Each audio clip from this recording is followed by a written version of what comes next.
Hello and welcome back again. Now, this is our third lecture in this Node.js tutorial series. So, in this lecture, we are going to make our first Node.js application. Okay, but before that, we need to understand these components of Node.js application, and there are majorly three components. Okay, import required modules, create server, and read request and response. Okay, so let us understand each of them one by one. So the first one is import required modules. So the first step in creating any Node.js application is that you have to import some modules which are already there inside Node.js package, or you have to install them separately using npm, which is Node Package Manager.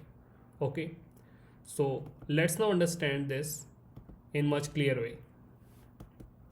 So what actually I mean by saying you have to import the required modules, like when I want to create my HTTP server, okay, then I have to write this statement, let HTTP equals require. Okay, so require is a method which is going to import this HTTP module, okay, which is containing some JavaScript code. Okay, so this will be used to make our HTTP server. So this is the statement for importing this HTTP module in our Node.js application, right?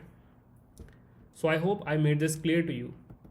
Now, after this, the second component is that you have to create a server. Now, how to create a server? Let's understand. To create a server, you just have to use this method create server, okay, on this HTTP module that you just imported. And inside this create server function or method, you have to pass this function inside this, which is basically a callback function. Okay, and it will contain this request and response object as its parameters. Now inside this, you have to do these three things that I have written here as a comment.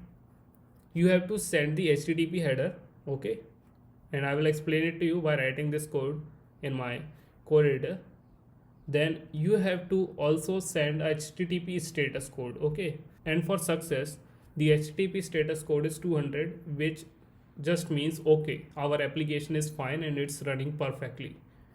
And you also need to specify the content type. Content type means the type in which you are communicating through your server. Okay, so here our content type will be text, okay, plain text.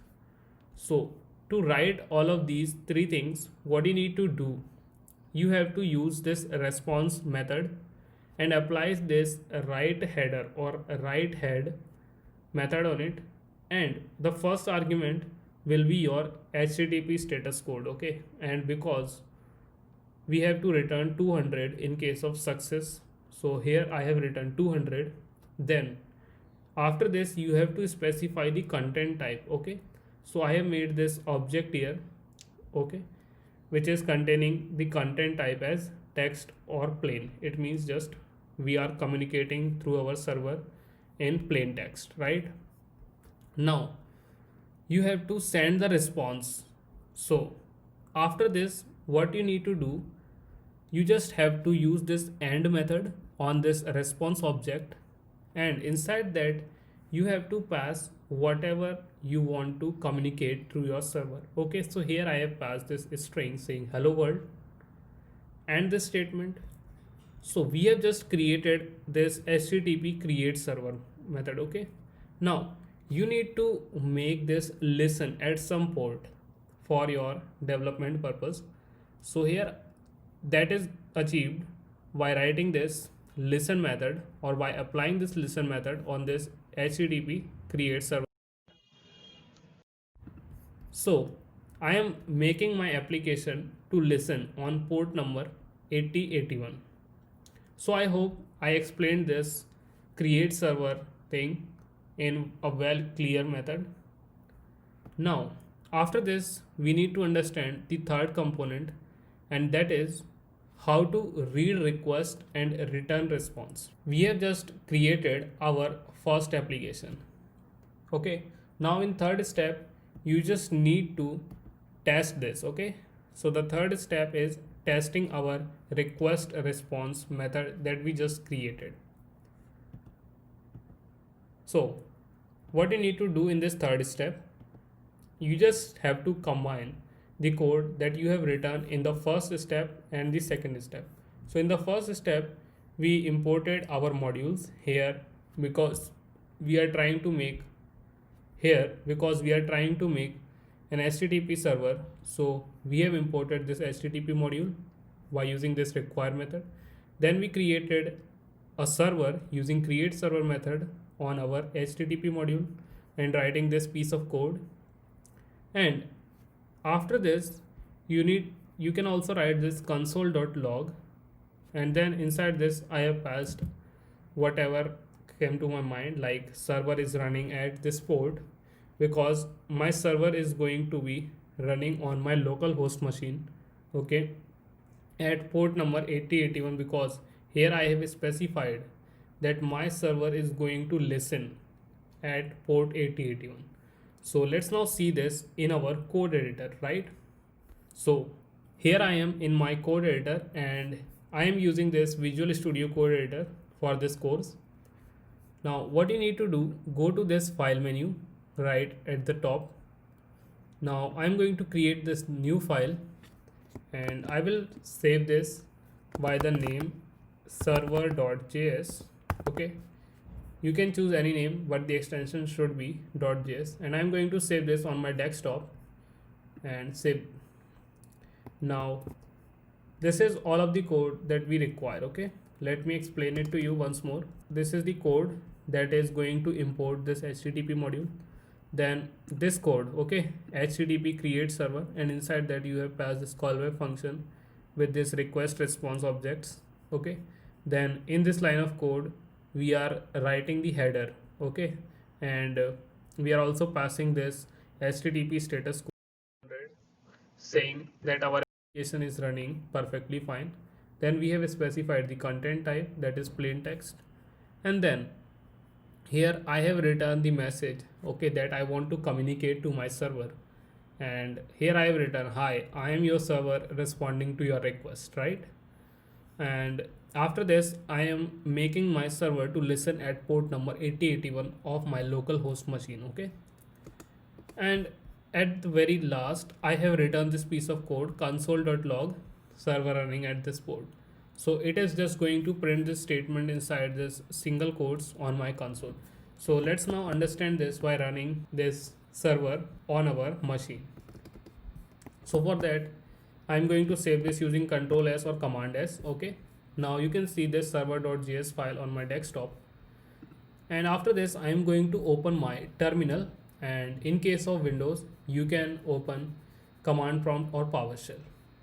Now you have to redirect to your desktop. You can see I am already on my desktop. If I type here pwd, then you can see the whole path from the root directory. Okay, and currently I am in my desktop directory. Now what you need to do, just type this node and the name of the JavaScript file that you want to run using this node environment. So I am writing here node and then server.js and click enter. So now you can see that it has printed the message server running at this port HTTP this. Okay, and this is because of this line that I have specifically said that it has to print this statement inside single quotes on my console, and this is my console, so this statement is printed here.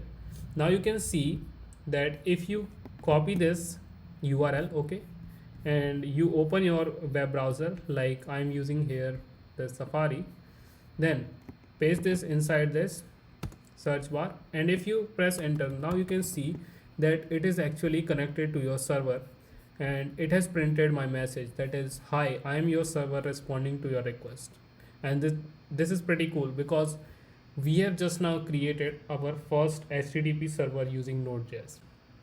So congratulations, you have your first HTTP server set up and running, which is responding to all of the HTTP requests at port number 8081, as you can see at the top here. Okay, port number 8081, because I have specifically assigned that port. You can use any other port of your choice. So friends, this is all that I want to tell you in this lecture. So I have explained you the three components of any Node.js application that you will be building throughout this course.